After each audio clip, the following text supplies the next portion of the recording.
Morrison with this week's community calendar. Celebrate our nation's independence. Mark your calendars for Boom in the Park. It's Thursday, July 4th at Evanstown Center Park. Gates will open at 5 p.m. Enjoy live music, delicious food and beverage vendors, and a brand new laser show. It wraps up with a spectacular fireworks show. Add your events, log on to WJBF.com, keyword community calendar. Over the years, thousands of people have gotten their hands on one. And who knows, you could be next. Win your very own Good Morning Augusta coffee mug at WJBF.com/coffee club. Sponsored by Honda Cars of Aiken. Get the latest video in one click at WJBF.com. The News Channel 6 mobile app is now even better. Download it today. The hottest week so far of 2024, with the temperatures not only reaching the upper 90s, but staying that way all the way through Sunday. Heat index up to 105, if not hotter, and even some slight chances of rain. I'll have all those details coming up. Now, on News Channel 6 at 5, the summer heat is here in force. How the high temperatures can be a hazard for your skin. Also, we had a local teacher working to curb violence in the North Augusta neighborhood. What you can do to help in the fight. And big changes coming to schools in Barnwell County. What you need to know ahead of the school year. As your News at 5 starts now. Live from Television Park, this is WJBF News Channel 6 at 5.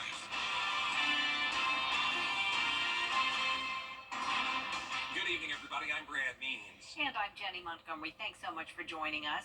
Coverage you can count on begins with the names of the Richmond County couple who were victims in a murder-suicide.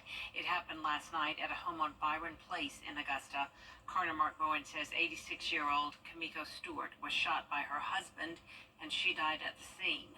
86-year-old Jerome Stewart was taken to the hospital where he later died.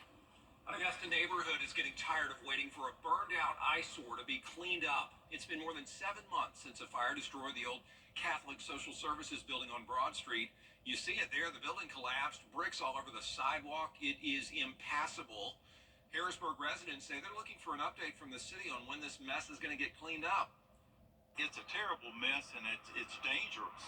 It's actually dangerous. It does block the sidewalk completely, and it forces people to either get into the street or cross the street to continue on down the street if they're walking on the sidewalk.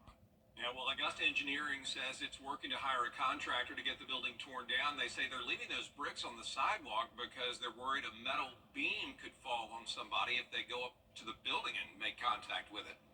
It is time now for a first check of the weather. And for that, we want to check in with meteorologist Jenna Petracci.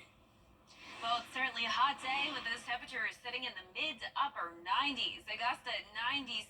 We're pretty much at the peak heating of the day. 95 in Barnwell, 99 in Aiken. Millen, you're at 96. Wrightsville at 95. And check this out. Lincolnton just hit 100 degrees for the first time this year.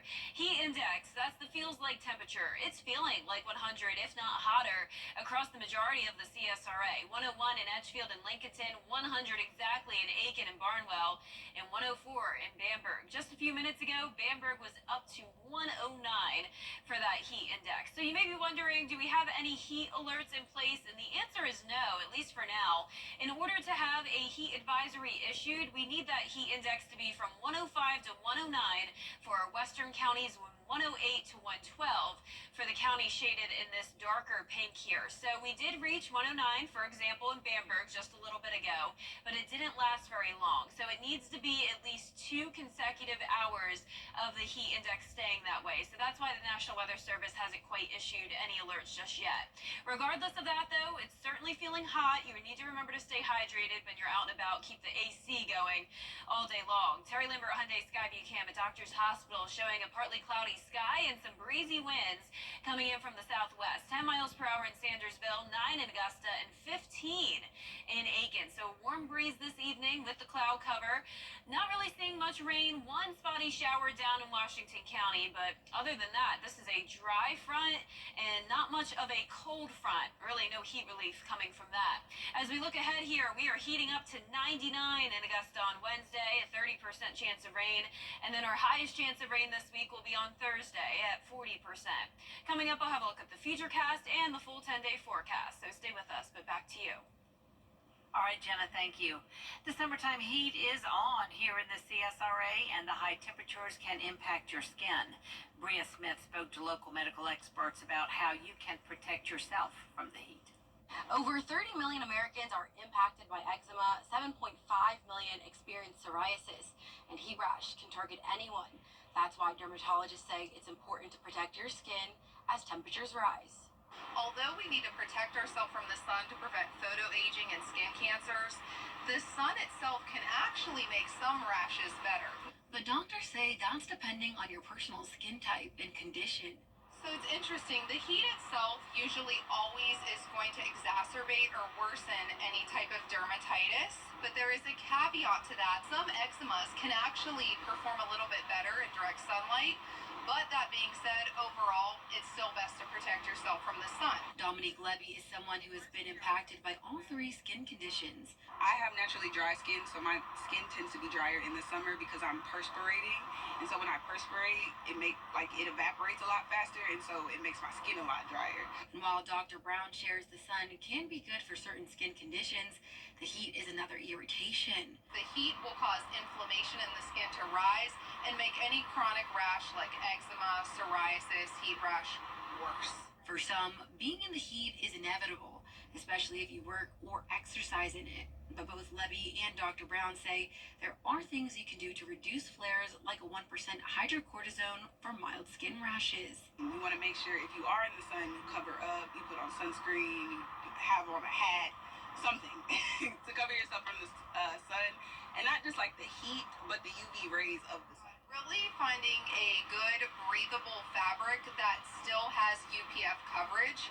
So not all clothing is made the same. There is clothing that is specifically designed to help your skin stay protected from the sun. Some of the medication doctors say you can get to reduce your flare-ups can be purchased at your local pharmacy. For more information on these skin conditions, visit WJBF.com. In Evans, Bria Smith, WJBF, News Channel 6. A local teacher is trying to stop the violence in a neighborhood in North Augusta. There have been shootings, some of them deadly, at the North Augusta Gardens apartment complex. And many children who live there go to Mossy Creek Elementary, where Christy Youngblood is a teacher. She decided to enlist others to try to make a change. We just saw a need. These kids just need somebody to be there for them. And that consistency, I think, is so important. Like we said, we're going to show up, and we're going to show up. You can learn more about what Christy is doing and how you can join in. We have her story tomorrow. A special report for you from Barclay Bishop on Good Morning Augusta starting at 4:30. Attention all men, is your health up to par? Join News Channel 6 this Wednesday for our Caring for Carolina Men's Health event. It's at 8:30 a.m. at Woodside Country Club in Aiken. Registration qualifies you for a free same-day round of golf, but spots are limited. Just go to our website, WJBF.com, and click on the link. Registration closes today or when the slots are full. Did you know the Augusta Players is the longest-serving arts organization in the Garden City, entertaining audiences for 80 years? Tuesday on Jenny, the executive director of the Players, joins us to talk about the new capital fundraising campaign. After 80 years without a permanent home, the organization is finally getting its own building. It's located in the Arts and Theater District downtown and opens the way for more community outreach and involvement. We're just so excited because it's right there in the heart of the theater district. Literally across the street is the Miller Theater, a block away is the Imperial Theater, on the same block is Le Chat Noir, on the same block is Jesse Norman School of the Arts. And so there's just a synergy and energy of community that is a part of just the location itself, in addition to all of the amazing things that we're going to be able to do with this location. We'll hear much more about the Players' new home, plus bingo ball in Aiken. And there's a good chance your child's reading skills are slipping this summer. We've got tips to keep them learning even when school's out. Tuesday at 12:30 on Jenny. Coming up, a new era for public health in South Carolina. What the future holds for DHEC next. And high temperatures in the upper 90s all of this week. Lows in the low 70s. Heat index well over 100 degrees. And also some chances of rain this week. I'll have all the details coming up. It's the music of the news that you aren't on the street. For the best in unique men's sportswear, shoes, accessories, and more, follow Lionel Smith Limited on social media. We'll share the very latest trends and in-store fashion event updates. Lionel Smith, limited to only the finest in men's clothing. Welcome back, everybody. South Carolina's Department of Health and Environmental Control is now splitting into two separate agencies. Elise Devlin was in Columbia for the announcement. The two new agencies will be split into the South Carolina Department of Environmental Services and the South Carolina Department of Public Health. According to public health officials, South Carolina tops the list of states with the most residents experiencing food insecurity and is ranked 45th out of the 50 states in terms of overall health. Our goal is to be the #1 state for health across all the various measures. Working toward that big of a goal will become more feasible, officials say, by splitting DHEC into two new agencies. One of those is the Department of Environmental Services, which will handle responsibilities like air quality, coastal management, land and waste management, and water services. Officials tell us the other new agency, the Public Health Department, will have 3 divisions and focus on making healthcare more accessible and protecting South Carolinians from disease, illness, and injury. They're going to see their overall health improve. They're going to see the facilities that they may need to put their mom or dad in improve. Dr. Simmer says the goal is to eliminate the idea that one resource can help every issue and instead enable more community-based resources. You can't have a healthy, thriving community without healthy people. But it's very hard to have healthy people if the community's not healthy. We're told freeing up some resources allows for public health officials to do more, like conduct health inspections on weekends and late nights, creating a higher standard. And they say it allows environmental services to be more present in specific communities and tailor the help to the area. Officials said the DHEC food safety program will move to the Department of Agriculture, and the authority to operate state-run veteran nursing homes will move to the Department of Veteran Affairs from the Department of Mental Health. If they see these things come out and services that are targeted to the needs of their specific community, they're really going to be able to see that people are healthier, there's a better quality of life in South Carolina, and that's going to benefit all of us. The transition will officially begin on Monday, July 1st. Big changes are coming to Barnwell County as schools get set to consolidate on July 1st. Parents, though, are pushing for a chance to have a greater say. Here's Aiken Bureau Chief Sean Cabbage-Stock. The county's 2 smallest districts combined in 2022. Now the state is merging all schools into one district. Some parents are concerned about losing representation. I am for consolidation, but I want it to be fair and equal to everyone. The goal is to streamline management and operations of Barnwell County schools. There will be one countywide high school and career center. And this is going to be a great setback to us as far as businesses and industry. Once they come in and find that we have to bus our kids 12 miles or take our kids 12 miles one way, 12 miles back, they're not going to want to locate there. Plans include new sites, expansions, or renovations of the current Barnwell County High School, leading to unanswered questions. So how is my child going to take her college course and be counted for when it's time for the GPA to be average? And how they going to be ranked in the what's called? What does that look like for our transportation? What does that look like for our kids? What does that look like for the future for them? As far as them going back and forth, it should have been taught about within everybody. Some we spoke with were part of the previous Barnwell County consolidation process and found it positive due to community input. So there were student committees and councils. There was just overall input in the entire process. You have a child that's in the school with Williston or Blackfield, you were able to partake in the survey about the logo. You were informed about what's happening. This brand new consolidation is not informative at all to the other surrounding towns. You can learn more at an upcoming community meeting Tuesday at 6:30 at the Blackville Hilda Auditorium. In Barnwell County, I'm Aiken Bureau Chief Sean Cabbage-Stock, WJBF News Channel 6. Still ahead, 3 men saved from a sinking boat in North Carolina. We'll hear from one of the people responsible for the rescue after the forecast. Weather headlines on WJBF News Channel 6. Brought to you by Hickson Roofing. If your roof needs fixing, call Mr. Hickson. I like to live Now, your most accurate forecast with WJBF Live Viper 6.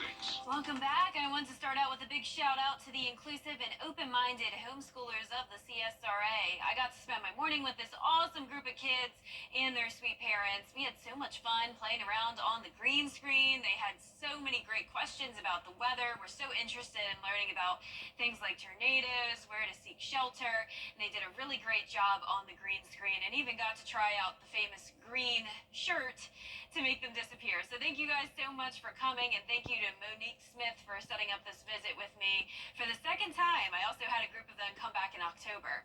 Right now it is very hot, not just here in the CSRA, but all the way out towards the west and north. We have all of this orange here. That's showing the heat advisories, and the pink is excessive heat warning. So big heat wave across the nation. You can see those temperatures have made it into the triple-digit territory in Omaha and Kansas City, sitting at 101. A lot of upper 90s, and those upper 90s go all the way out towards the southeast. 97 here in Augusta. 99 up in Lincolnton, just at the top of the show. We were at 100 degrees. 97 in Crawfordville and Washington. 95 in Wrightsville. Bamberg, you're at 98, and 99 in Aiken. The heat index has pretty much made it to around 100 for nearly everyone. 100 exactly in Aiken, 104 in Barnwell, 106 in Bamberg. No heat alerts in effect at this time, but we'll be monitoring that over the next few days as we'll continue to get even hotter. So it's possible we'll have some alerts later on this week. Partly cloudy skies now on our Terry Lambert Hyundai Skyview Cam in Aiken. The dew points are actually only in the low 60s, believe it or not. So not as high as they could be, but of course with the temperatures this hot, it doesn't take much humidity to make it feel even hotter. The satellite radar is showing the cloud cover, but overall we're starting to clear out. We had one spotty stray shower pop up in Washington County, but other than that, it's been dry this evening. We have a cold front coming through, but don't let that name fool you. No cold air at all coming in with that. And we will see a little bit of rain tomorrow, but for the most part, it will be dry, and that means, once again, very hot with elevated to dangerous heat stress potential across the CSRA as that heat index shoots up all the way to 105 Tuesday and Wednesday, 107 for your Friday and Saturday, and those high temperatures just not budging, staying in the upper 90s. So if you're out and about, especially this weekend for any outdoor plans, be sure to keep plenty of fluids with you, especially electrolytes, and keep the sunscreen on as well, at least SPF 30 or higher. The rain chances are around this week, but none of these days will be a complete washout, unfortunately. We definitely could use some rain to finish off the month of June. We are below average, and of course, a lot of rain would cool us down a bit, but it's just not going to be a widespread washout this week. We're going to just see spotty to scattered showers. And on top of that, not much going on in the tropics. Last week was pretty busy, but now we're down to just one area to watch, and the chance of development there is low. It's just 20%. Tonight at 8 o'clock, cold front moves through, around a 10% chance of rain, but overall mostly dry. Good amount of sunshine tomorrow with a few showers in the afternoon. Then as we go into our Wednesday, a little bit of a higher chance of some of those pop-up showers and storms, but no severe weather expected and not a lot of heavy rain. Our lows tonight will be in the low 70s. Our highs tomorrow will be once again in the upper 90s, so an above average day. And that 10-day forecast showing just a 20% chance of rain tomorrow, up to 40% Thursday and Friday, 30% into this weekend, staying very hot. Lows in the low 70s all this week and next week. All right, thank you, Jenna. In North Carolina, 3 men were rescued from a sinking boat at Harris Lake. Officers from the Wake County Sheriff's Office were able to find the boat and rescue 1 man. The other 2 were helped by another boater on the lake. Well, we just got here maybe 10-15 minutes. Paramedics pulled up, the rescue squad pulled up, fire truck. They came up to it, they had an incident, I think a boat turned over in the water, and they needed a way to get there. They said, hey, can I use your boat? I said, sure, why not? And they went and did what they had to do. Well, fortunately, everyone was rescued from the boat, and no injuries were reported. No word on how the boat sank. Up next, one man creating a buzz on social media. Now he is using TikTok to show the world a little bit of gratitude. And we're back. You're listening to the Everyday Ordinary People in the CSRA do extraordinary things to serve our community. Each month, News Channel 6 recognizes these outstanding volunteers with the Giving Your Best Award. Do you know an everyday hero who goes the extra mile to help others? Nominate them for the Giving Your Best Award by visiting WJBF.com and filling out the entry form. Sponsored by Science Co., Piedmont Augusta, Security Federal Bank, and News Channel 6.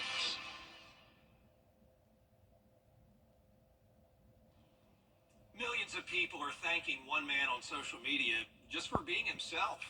The budding social media star says it was a long road to get where he is. Danny New has his story. Today, I am grateful for doorstops. Who thinks to stop and thank doorstops? Today, I'm grateful for deodorant. Or deodorant? Well, that would be the man known to millions on social media as the Today I Am Grateful guy. You know, it's been a whole year and I haven't run out yet. About a year ago, David here, a college administrator and father of 3 in Kentucky, started this channel. It's pretty simple. Every day he posts something he's grateful for, no matter how seemingly random. Today, I'm grateful for salt. Within a few months, David's daily shout-outs started getting shout-outs themselves, with comments like, "Your videos always find me on a bad day. Thank you so much for sharing the positives of life." Y'all, there are things around us every single day to be grateful for.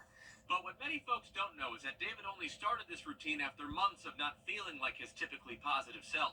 Like, it wasn't just anxiety, it was a lot of just always negative, critical thinking. So that's when a coworker inspired David to try the very common practice of keeping a gratitude journal. But he found he was too inconsistent with a paper and pen and thought maybe the obligation of posting daily on social media would make him feel more driven.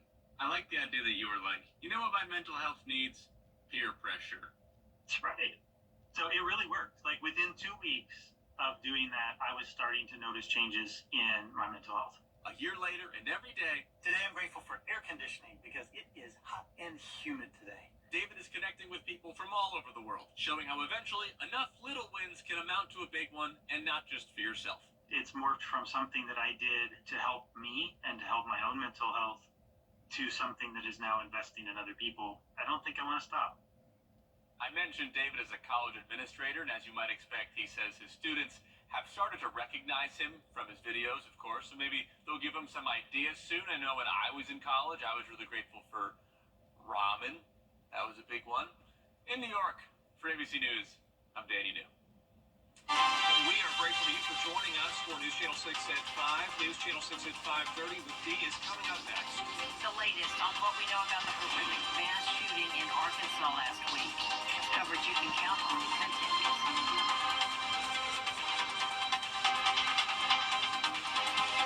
Exchange. The live 5 for 6 mobile app.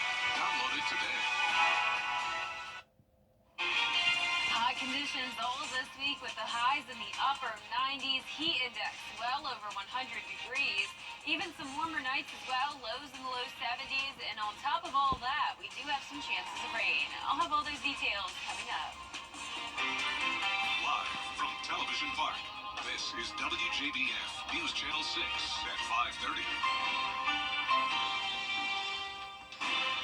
Good evening, everyone. I'm Dee Griffin. Thanks so much for joining us. Topping today's headlines, it is heating up in the CSRA, and the high temperatures can have impacts on your skin.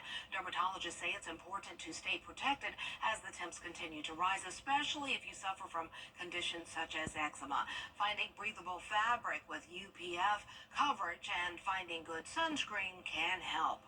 Plus, changes are on the way to Barnwell County as schools are consolidating. Countdown continues with a look to the mass shooting at a grocery store in Arkansas. Investigators have identified all 4 victims and calling it a completely random and senseless act. Jacqueline Lee reports. The death toll has now risen to 4 in the deadly mass shooting that took place at a grocery store in Fordyce, Arkansas, about an hour south of Little Rock. For the first time, authorities identifying the people who lost their lives. 81-year-old Ellen Schrum, 62-year-old Shirley Taylor, 50-year-old Roy Sturgis, and 23-year-old Callie Weems. Weems was a nurse and a mother to a 10-month-old daughter. Police say she died helping a shooting victim. During the incident, we observed the very best and the very worst of humanity. As an example, instead of fleeing from the obvious danger, Callie Weems began using her training as a nurse to render aid to a gunshot victim, and unfortunately became a victim herself as a result of her selfless actions. Her mother, Helen, saying she died a hero. She loved God, she loved her daughter, she loved her family, and she loved people. The gunfire erupted Friday, with grocery store customers running for cover. Arkansas State Police releasing new details about the 44-year-old suspect. They say he was armed with a 12-gauge shotgun, a pistol, and loads of ammunition. He allegedly shot 11 others, including 2 police officers. The actions of the suspect were the most cowardly, pathetic actions imaginable, as he was literally preying on defenseless victims, the majority of which were female. Arkansas State Police are still investigating the motive of the shooting, but say they do not believe there's a relationship between the shooter and the victims. Jacqueline Lee, ABC News, Los Angeles. Flooding is on the rise in parts of Iowa, South Dakota, and Minnesota this past weekend. At the same time, intense heat is hitting the areas that are trying to manage rising waters. Volunteers are trying to salvage what they can by laying sandbags around cities. This as from coast to coast, 65 million people are on alert due to high temperatures. The governor of South Dakota is encouraging the community to stay away from flooded areas and roadways. Take a look at who has the biggest heat risk in the next 28 to 48 hours. That includes Oklahoma City, Little Rock, Wichita Falls. Anywhere you're seeing purple speckled on the screen, that is where we have the chance for rare and long duration heat impacts. Overnight relief, not really seeing it. Forecasters say the oppressive temperatures in some areas will last until at least the 4th of July. And speaking of hot, we're feeling it here. Time now to check in with our weather with meteorologist Jenna Petracci. And boy, oh boy, it is warm outside. Yeah, summertime is here. You know, the first day of summer was last week, and it's really proving that to Summer's us. like, hello. Yeah. Did you miss me? Right, and it already felt like summer, really. Yeah. Pretty much all of June, we've been in the low 90s, but now we're in those upper 90s, and even just a little bit ago, Lincolnton made it to that triple-digit mark, right at 100 degrees. But right now, all of us in those upper 90s, Midland, a little bit cooler, you could say, at 95. Same thing in Sylvania, 99 in Louisville, Allendale and Augusta at 97. Gibson, you're also at 97, 96 in Crawfordville, and 98 in Edgefield. The heat index is over 100 degrees in a lot of spots, 106 in Bamberg, 104 in Allendale and Barnwell. Waynesboro, you're feeling like 102. Now, you may be wondering, do we not have any heat alerts in place despite this extreme heat? And that is correct, because the advisory criteria has changed this year. So for the counties in the lighter pink, it needs to be 105 to 109, and the darker pink, 108 to 112. And not just briefly, but it needs to stay that way for 2 hours or more. So that's why we don't have any advisories, watches, or warnings at this time. But despite that, remember the heat is still dangerous, so be sure to stay hydrated as much as possible and limit your time outside. And of course, keep that air conditioning going in the car. Our Terry Lambert Hyundai Skyview Cam over the river showing a beautiful Monday evening. It is dry, it's partly cloudy, and as we take a look at these winds, a little bit of a warm breeze, 11 miles per hour in Aiken and Barnwell, 9 in Augusta, 10 in Waynesboro. We do have one stray shower across the CSRA, actually a second one now forming into Barnwell County. But here's a look at Bamberg. One stronger cell that just moved over Denmark, dropped some brief heavy rain. Not expecting that to be severe, but definitely still packing a punch there down in Bamberg County. The reason for those isolated storms is this cold front passage, but it's not going to be bringing us any cold air. We'll continue to see some rain chances as well over the next few days, with the temperatures staying in the upper 90s. Coming up, I'll have a look at the 10-day forecast and your futurecast, so stay with us. But back to you, Dave. All right, thanks so much. We'll see you then. In South Carolina, human bones were brought into a local... So much. We'll see you then. In South Carolina, human bones were brought into a local Goodwill. Authorities are trying to identify the remains and determine if foul play was involved. Scarlett Lizjack has more. The Anderson County Coroner's Office says that human remains were discovered in a wooded area near the subdivision behind me. It all began when someone brought human bones into Goodwill. The Anderson County Coroner's Office tells us another person at the store saw the remains and notified Anderson City Police Saturday evening. That's where the investigation started, was someone seeing the bones at the Goodwill. And that led the police to find the person that found them, and they led us back to the scene. Police department notified our office, and we looked at the bones that were recovered, and they are human. The coroner's office says the bones were discovered in a wooded area near Belvedere Plaza and Grayland subdivision. When investigators started searching the area, they uncovered more skeletal remains. We went back to the location where the citizen found the bones and found more bones that are connected to individuals. They're scattered and we've only located about 25 bones, so human body has more than 200, so we're still missing quite a bit of the remains. The coroner's office says they are using what resources they do have to try and identify who this person is and why their remains are there. It is tough. We did recover a jawbone and a couple of teeth, but neither of the teeth have any dental work that appears to have been done. We will most likely send the bones to SLED or to the FBI and try to get a DNA profile so that we can find a relative that might be related to this.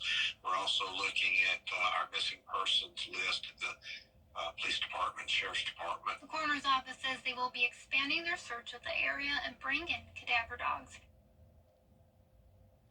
It's been 2 years since Roe versus Wade was over at London and the movies, and what's trending next? And I'll have a look at these hot temperatures coming up. They're here to stay. We will see upper 90s all of this week with some chances of rain. All those details coming up. At Cruise to Go Kids. Meteorologist John Bland, weather coverage you can count on. Welcome back, everyone. It's time now to take a look at what's trending. Taylor Swift's 3-day series of concerts at London's Wembley Stadium brought out a who's who of celebrities.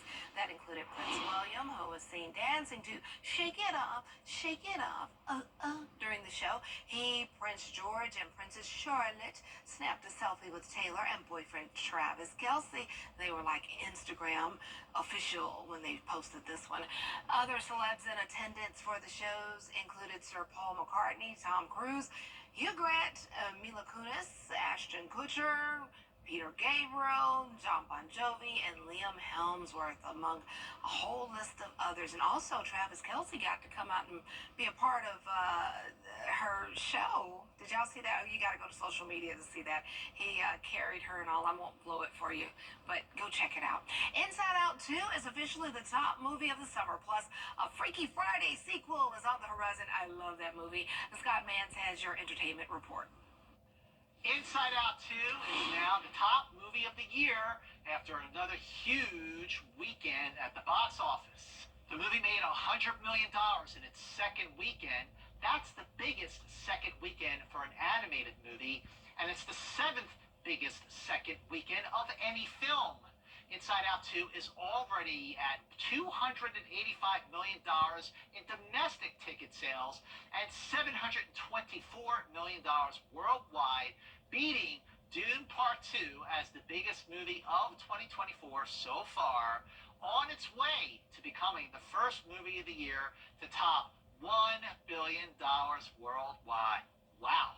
But there were some other movies that opened this weekend that you should see. First, The Bike Riders, starring Oscar nominee Austin Butler, as well as Tom Hardy and Jodie Comer, about a woman who falls for a bike rider amid the changing motorcycle culture in the Midwest during the 1960s. It's a riveting, mesmerizing film that sets a tone and establishes atmosphere. You don't just watch this movie, you feel it. But the movie you really, really need to see is called Thelma, about an elderly woman whose phone scammed out of $10,000 and then takes matters into her own hands to get her money back. Thelma is a feel-good crowd pleaser all the way, starring Oscar nominee June Squibb from Nebraska. It's her first lead role, and she's 94 years old, and she is fantastic. And we are getting our first look at the sequel to this modern Disney classic. You're in my body and I'm in your body. Why don't we Yes, I see what you're saying. A jolt. Okay, you go over there and I go over here. Okay, and when I say go, ready? Yeah. Go. I won't go. More than 20 years after its premiere in 2003, production on this sequel to Freaky Friday has begun. Disney posted this photo of Jamie Lee Curtis and Lindsay Lohan to their social media accounts today, saying the Colemans are back and coming to theaters in 2025. They also shared behind-the-scenes video of the movie stars posing for pictures in front of their trailers. Again, Freaky Friday 2 is set to hit theaters sometime next year. That's your entertainment report in Hollywood. I'm Scott Movie Mance. All right, I can't wait to watch that, as well as Thelma. That looks really cool. And she's 94 years old and starring in movies. That is so cool. Well, it may be cool inside, but it's definitely hot outside. The next big thing, hot. Wow. Jenna has a look at your full forecast next. Don't go away. There's a lot to the bathroom.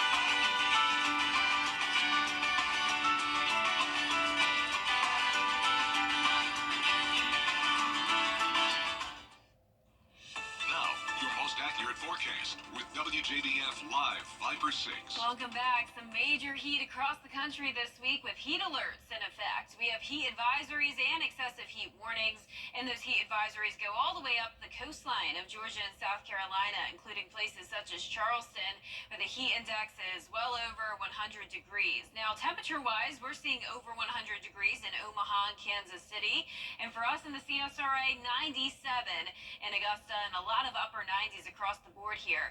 98 in Washington, 99 in Thompson, Aiken, you're at 96, 98 in Bamberg, and 97 in Allendale. Heat index at 100, even north of the interstate, but even hotter down towards the southeast. 104 in Barnwell, Allendale, and Bamberg. Mix of sun and clouds today. We had a few showers earlier, but for the most part, it's dry. Our Terry Lambert Hyundai Skyview Cam looking good. Dew points are actually not that high. We're sitting in the low 60s, so right now it's not even feeling any hotter than the actual air temperature, at least for the metro. Winds coming in at 9 miles per hour, a bit of a breezy evening, and also a few spotty showers that are trying to pop up here and there. Barnwell County dealing with one that just faded, and also right over downtown Bamberg, we have some brief heavy rain. That is due to this cold front passage, but with the front, we are not getting any cold air whatsoever. For our Tuesday, heat stress potential is still elevated to even dangerous levels the further towards the southeast you go. Heat index up to 105 expected tomorrow in Augusta. Same thing for Wednesday, and then as we go into the end of the week, all the way up to 107. So if you're outside this week, especially if you're doing outdoor activities, bring plenty of water with you, especially those electrolyte drinks, and keep the sunscreen on, and wear lightweight and loose-fitting clothing. Rain chances are around this week, but none of these days will be a complete washout. So just the spotty showers and storms Tuesday and Thursday, scattered storms Thursday and Friday, and not much activity to worry about in the tropics. Of course, last week was very active, but now we're down to just one area to watch, and it's only at a 20% chance of development and far away from us. Our futurecast showing the cold front coming through tonight, winds coming in from the north, but once again, not bringing us any cooler air. On Tuesday afternoon, a few showers and storms, and then on Wednesday, same thing again. With all the heating of the day, that's what causes some of those storms to fire up, but not expecting severe weather or no widespread heavy rain. Lows tonight will be in the low 70s. Highs tomorrow will be in the upper 90s, well above average, and your 10-day forecast showing upper 90s all the way through Sunday. 97 to 99 degrees. Low temperatures very, very consistent, around 72 to 73. And all of next week, you could say we'll get a little bit cooler, but still even mid-90s next week. So no major cool down in sight. We'll take 1 degree at a time, I guess. Yep, exactly. Thanks a lot. We'll be right back. Here are a few important signs. There are a ton of iPhone ringtones out there, but some say this is the most polarizing one. It's called By the Seaside. You might not know it by name, but you definitely know it by sound. Take a listen.